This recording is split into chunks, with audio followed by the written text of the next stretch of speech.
अब ये क्वेश्चन क्या कह रहा है, इस क्वेश्चन को ध्यान से समझेंगे। क्वेश्चन बोल रहा है two circular disc having radius R and mass density and 2 sigma, यानी कि डेंसिटी जो दी गई है mass density sigma and 2 sigma दी गई है। सर्कुलर डिस्क है, ध्यान रखिएगा, यानी कि एरिया की बात होगी यहां पर। प्लेन डिस्क है, रेडियस आर है, इसकी डेंसिटी सिग्मा है, इसकी डेंसिटी 2 सिग्मा है। इन दोनों को इस तरह से प्लेस किया गया है जैसा कि डायग्राम में आपको दिखाया गया है। Then find out the position of centre of mass of the system from point O. O point से हमें क्या निकालना है, सेंटर ऑफ मास की पोजीशन निकालनी है। तो अब आपको यहां दिख रहा है, ये है ओ आपका,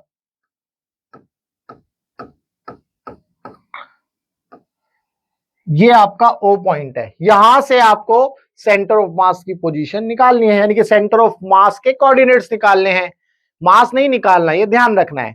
ठीक है जी। तो अब कैसे करना है इस सवाल को, यहां तो ये पार्टिकल नहीं है, तो जब यहां पर ये पार्टिकल की तरह काम नहीं कर रहे तो कैसे करना है इस सवाल को, ये आपको समझना है। जब भी इस तरह का कोई भी क्वेश्चन होगा, जब ये प्लेन लैमिना का क्वेश्चन होगा, तो आपको क्या करना है उस केस में, इस प्लेन लैमिना का जो टोटल मास है वो कहां कंसंट्रेट होगा। अगर मैं इस डिस्क की बात करूं तो बताओ इसका जो टोटल मास है वो कौन से पॉइंट पर कंसंट्रेट होगा। ऐसे ही इस वाले डिस्क का जो मास है वो कौन से पॉइंट पर कंसंट्रेट होगा, ये आप सोचिए। जब भी प्लेन लैमिना दिया जाएगा, अगर मैं आपसे ये पूछता हूं कि लेट से ये स्क्वायर है, तो इसका जो सेंटर ऑफ मास है वो किस पॉइंट पर जो है कंसंट्रेट होता है, जहां पर इसके डायगोनल कट करते हैं। ये पॉइंट यहां पर सेंटर ऑफ मास पॉइंट है। बिल्कुल ऐसे ही सर्कुलर डिस्क के अंदर अगर पहली डिस्क की बात करें तो इसका सेंटर ऑफ मास पॉइंट यहां है, दूसरे की बात करें तो उसका सेंटर ऑफ मास यहां होगा। इंडिविजुअल डिस्क का सेंटर ऑफ मास हमने बना दिया। तो इसका मतलब अब ये इस पूरी डिस्क का मास यहां है, इस पूरी डिस्क का मास यहां पर है। तो अब ये दोनों जो है किसकी तरह काम करेंगे, ये पार्टिकल की तरह काम करेंगे।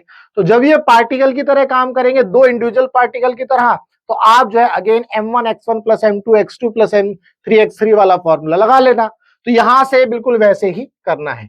तो अब मान लो जब ये पार्टिकल की तरह काम कर रहे हैं, तो लेट से मैंने बोला x सेंटर ऑफ मास निकालो, तो भाई पहली डिस्क का मास m1 distance x1 plus m2 x2 divided by m1 plus m2, ये आ जाएगा। अब यहां आप फंस जाओगे, अब कहोगे जी m1 और m2 कैसे निकाले।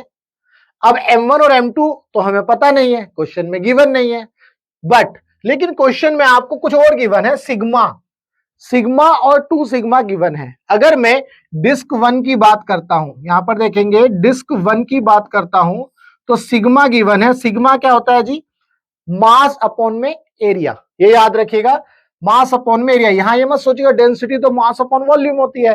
डेंसिटी 3 टाइप की होती है, linear density, linear mass density, surface mass density और वॉल्यूम मास डेंसिटी। तो ये सरफेस मास डेंसिटी है, ये याद रखना है आपको। ये जो मास डेंसिटी दी गई है ये सरफेस मास डेंसिटी है। इसमें जो तीसरा जो डायमेंशन है थिकनेस या लेंथ आप जिसे बोलेंगे, वो बहुत कम है, नेग्लिजिबल है तो ये भी डेंसिटी हम पढ़ते हैं मास अपॉन वॉल्यूम। तो अगर मैं इसको समझाऊं मास अपॉन में वॉल्यूम, बट यहां पर मैं क्या इसको ऐसे लिख सकता हूं, मास अपॉन में एरिया इनटू लेंथ।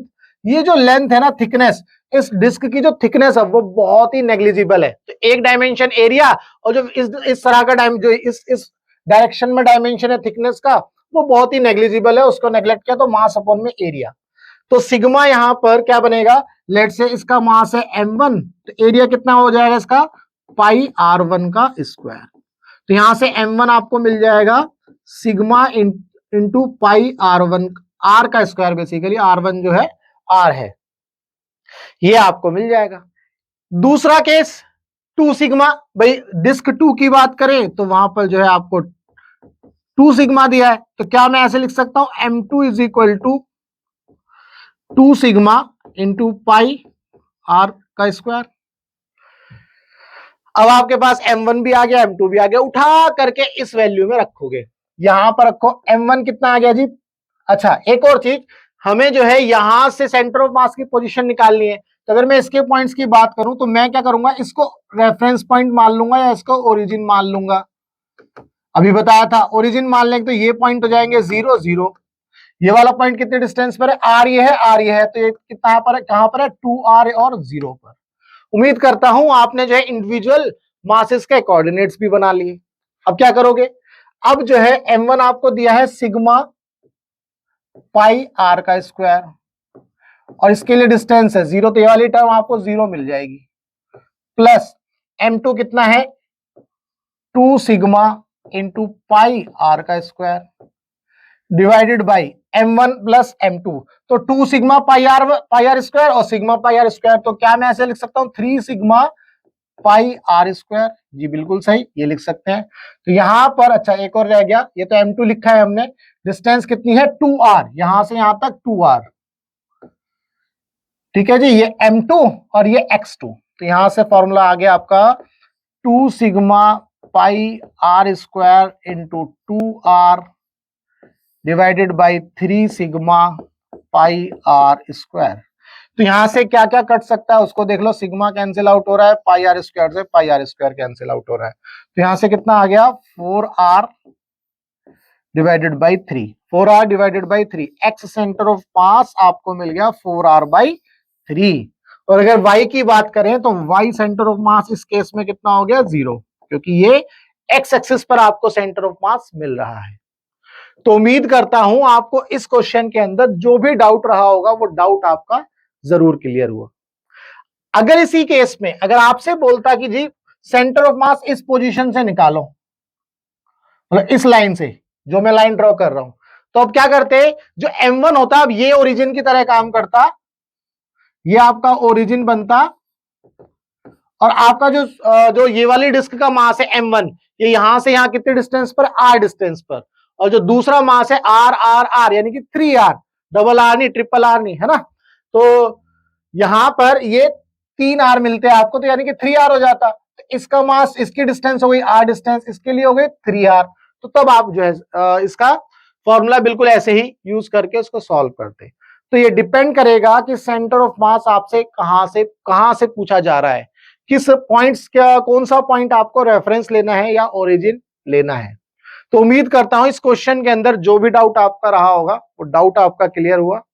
अगर आपका डाउट क्लियर हुआ तो वीडियो को लाइक करना, चैनल को सब्सक्राइब करना मत भूलना। हमारा मकसद है टीच फ्री फॉर इंडिया, यानी कि इंडिया के आप किसी भी कोचिंग सेंटर में पढ़ते हैं, चाहे आकाश में, एलन में, पीडब्ल्यू में, फिटजी में, बीएमसी में, कहीं भी, और आपका फिजिक्स के अंदर कोई थ्योरी या कोई क्वेश्चन ऐसा है जिसमें डाउट है, तो आपको करना क्या है, आपको अपना डाउट इस नंबर पर व्हाट्सएप करना है। हम आपके डाउट का बेस्ट वीडियो सॉल्यूशन आपको बना करके देंगे। तो चलिए मिलेंगे हम अपनी नेक्स्ट वीडियो में।